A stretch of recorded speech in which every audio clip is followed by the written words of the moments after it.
Hey, this is Anney and Samantha. And welcome to Stuff I Never Told You, a production of iHeartRadio.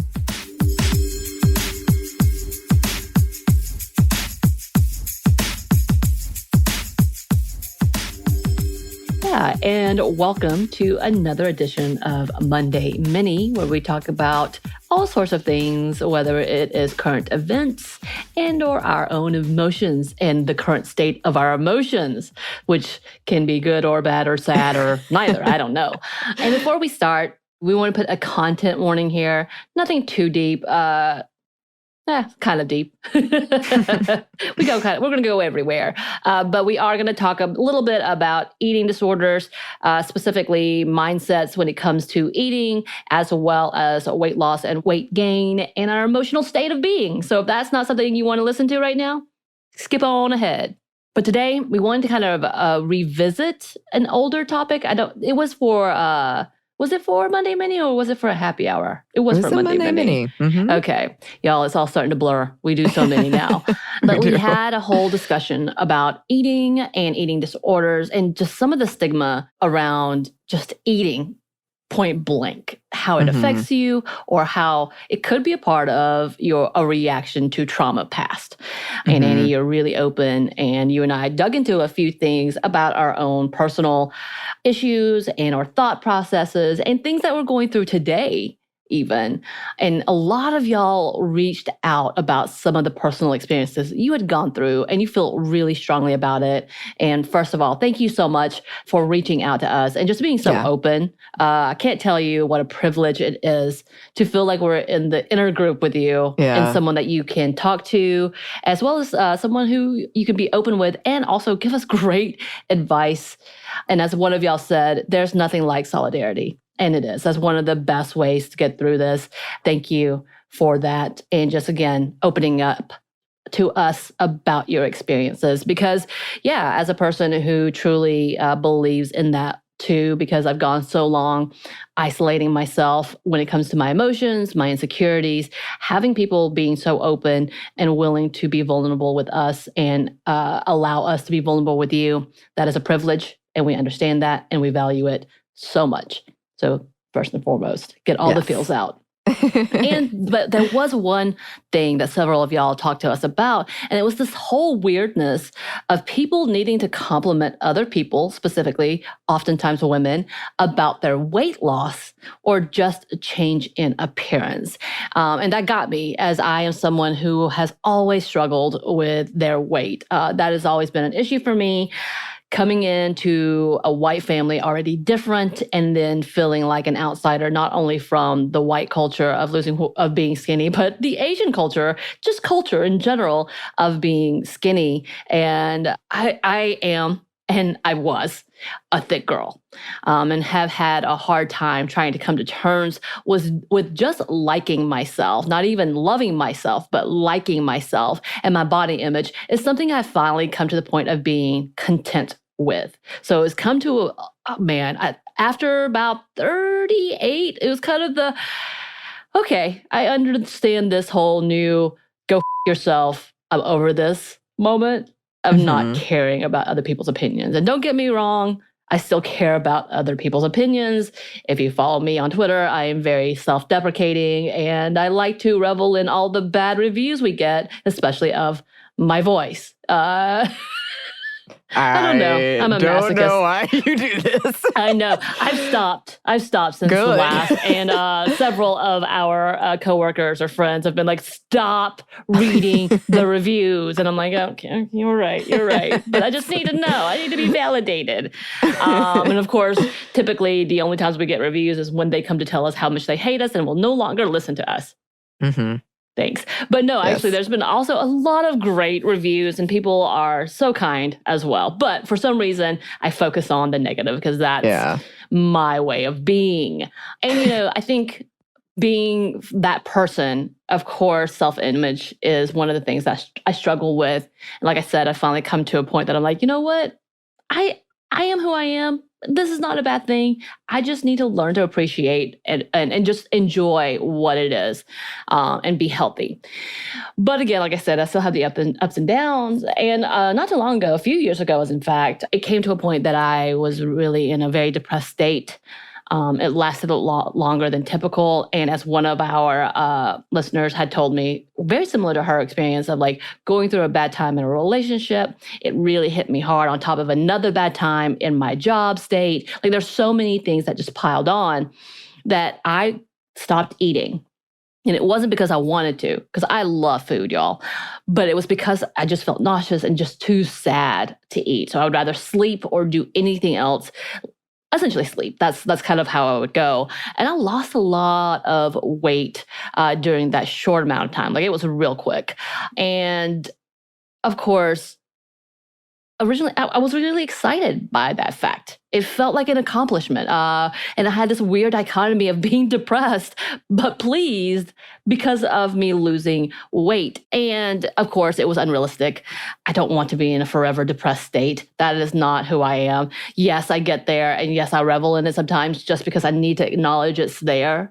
Because if I try to push it away, it gets worse. It lingers. We know this, for me anyway. And I gained it back within a year. And then quarantine happened. And that added on where I was like, oh my God, how do I fight and combat enjoying being isolated too much, but at the same time knowing I shouldn't be isolated too much?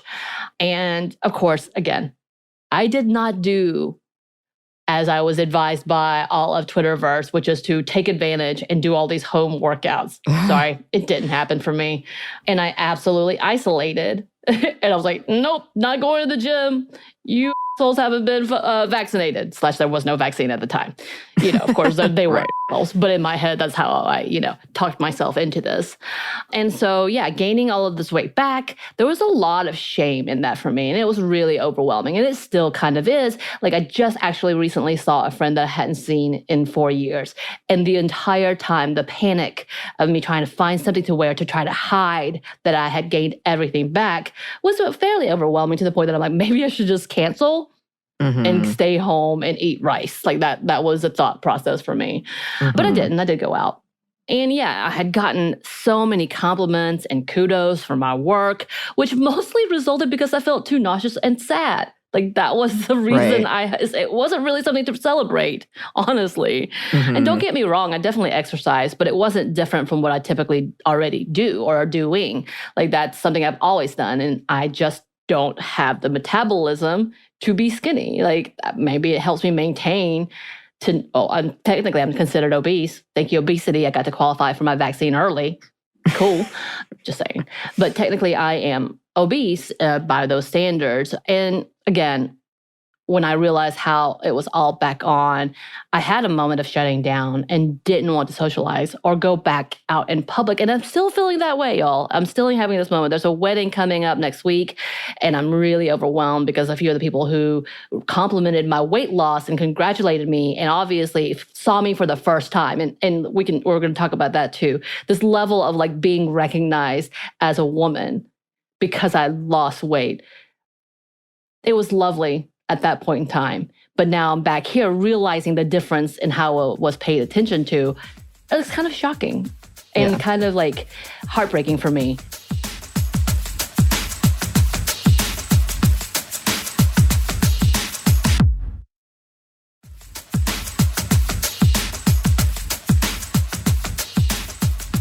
Y'all reached out and have told us similar things with different reasons why, whether it's something similar to what Anney was talking about with just the non-desire to eat and having to plan and make yourself eat, or being a trauma response to past events and the overall weirdness of being told this is the standard.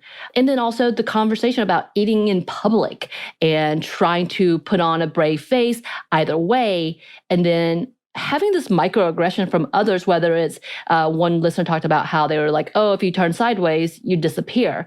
And that is a microaggression to this person trying to figure out, hey, I have complications in eating in front of people. You're making this worse.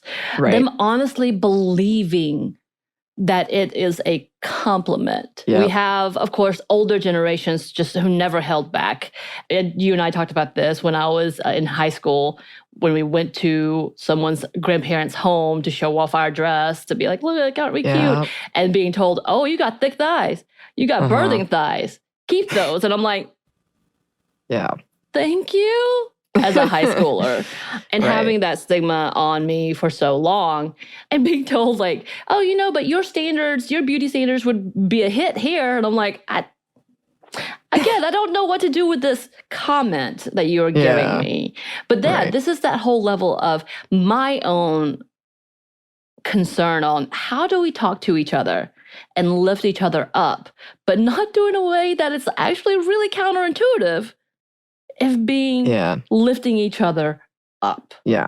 It's complicated for sure. And there's a lot to unpack in what you were just saying, because there's a whole level of fat phobia, and clearly we've talked about it before, but associating like one is obviously better than the other. And we've somehow tied morality to thinness as well. So there's just all these judgments people feel so okay with making that are quite shocking. And like the comments people will make. I remember when I was in high school, a relative of mine, and I was a chubby kid, but he said, soon you're going to have to start shopping in the maternity section. And you better believe after that, I could not eat in front of him. Like this was my young mind totally impacted by it. Still remember it so clearly. But that shouldn't, there's several things wrong with that, but it was said as an insult almost. Right. And that's messed up. Like there's so many things that are wrong with this. And I really appreciate how many people wrote in and shared their own struggle with being open about this while not wanting to perpetuate all these things, all these like messed up thoughts and feelings we have around weight, and how that can get even more complicated when you're a feminist, where it's like, you don't want to lie. Right. You don't want to, but if people are doing these weight things that you know are wrong, but you know you're doing them too, and you're just hiding them because it's not the feminist thing to do, I think we have to talk about that as well. But it is frustrating because it has been, I just give so much of my brain space to thinking about that. Right. And I don't want to, but I do. I think about it all the time. I also worry about going out. I've canceled plans because I'm like, they're going to think I've like gained all this weight during quarantine, which is, it shouldn't inspire the fear that it does. Right. Yeah. It literally causes me to disrupt my life. Yeah. Because I don't want to be seen. Mm-hmm.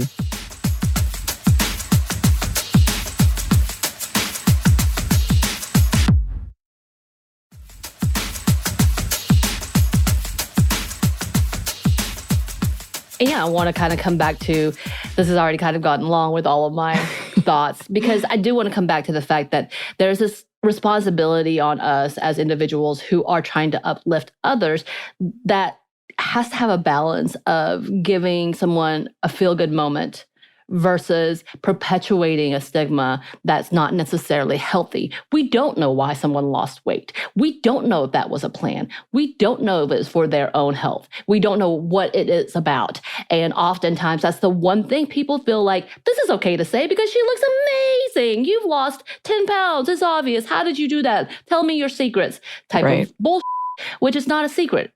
Metabolism is different. The way we eat is different. Again, I exercise almost 3 to 5 times a week, typically. I have never really lost that much weight. Yes, I also really love ice cream and pumpkin pies. Did I eat it for breakfast for the past 2 weekends? Yes. We're not going to talk more about that. No, but that's the thing is like, I understand all that. And I would say that for when I was running. I don't anymore because it hurts my body, as we've just figured out recently. that I would say 1 mile was 1 donut. Like that was the joke that I would have, and that I'm running so I can eat. Mm-hmm. And it's still unhealthy. That is so unhealthy. It's not because I'm running because I enjoy it. It's, and I did, and it was a stress reliever. And please know, when I go and do these dance classes, half of it is for social reasons because I love my dance family. So I say dance, it's all workouts, and it's just Zumba and cardio jam. But I love it. And I love being with the people there because there's a feeling of camaraderie and something outside of my normal scope. Mm-hmm. They are people from all kinds of worlds. And I love this. And I say that in like, yes, exercising is beautiful, doing things that's good for you, or if you feel it's good for you in a healthy way is beautiful.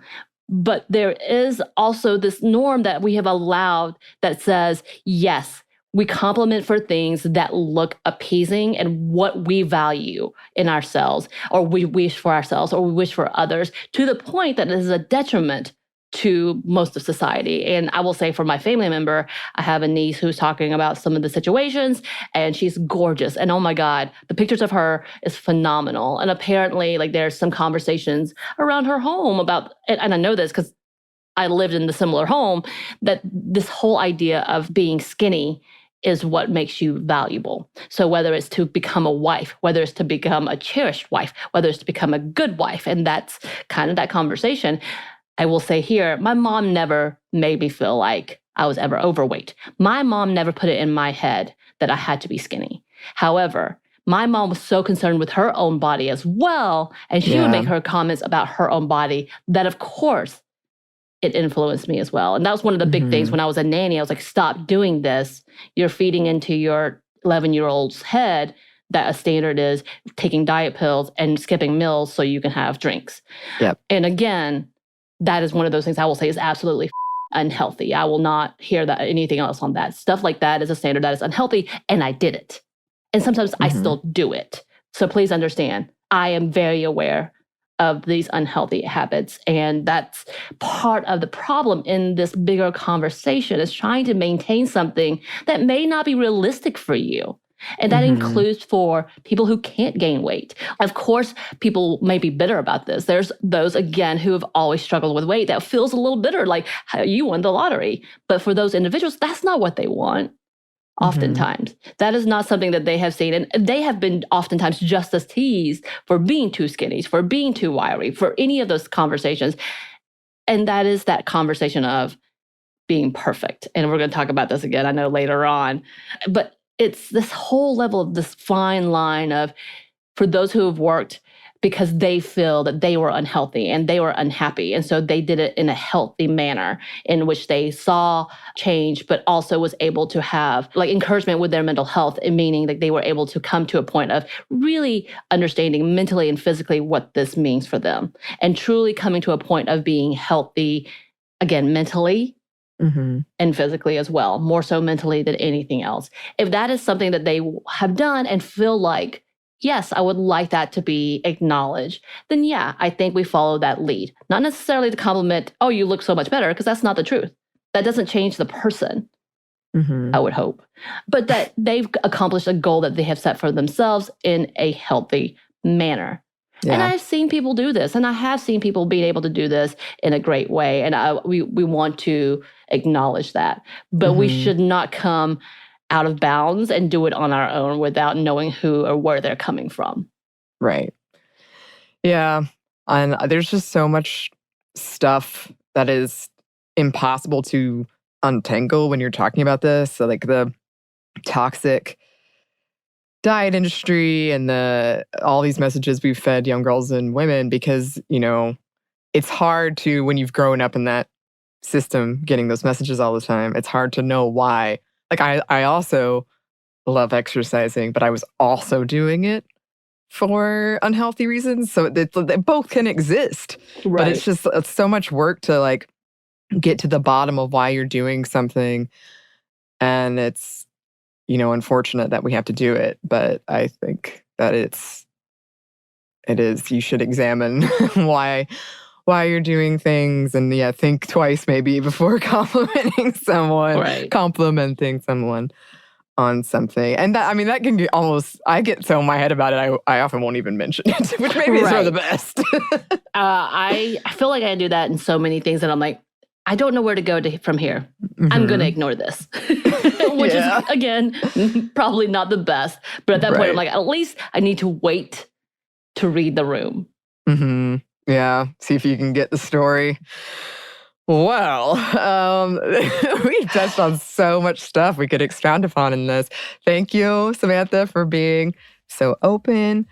Thank you, listeners, for sending us messages and being so open as well and giving us a lot to think about. And if you would like to contact us, you can. Our email is stuffmediamomstuff@iheartmedia.com. You can find us on Instagram at Stuff Mom Never Told You or on Twitter at MomStuffPodcast. Thanks as always to our super producer, Christina. Thank you. And thanks to you for listening. Stuff Mom Never Told You is a production of iHeartRadio. For more podcasts from iHeartRadio, visit the iHeartRadio app, Apple Podcasts, or wherever you listen to your favorite shows.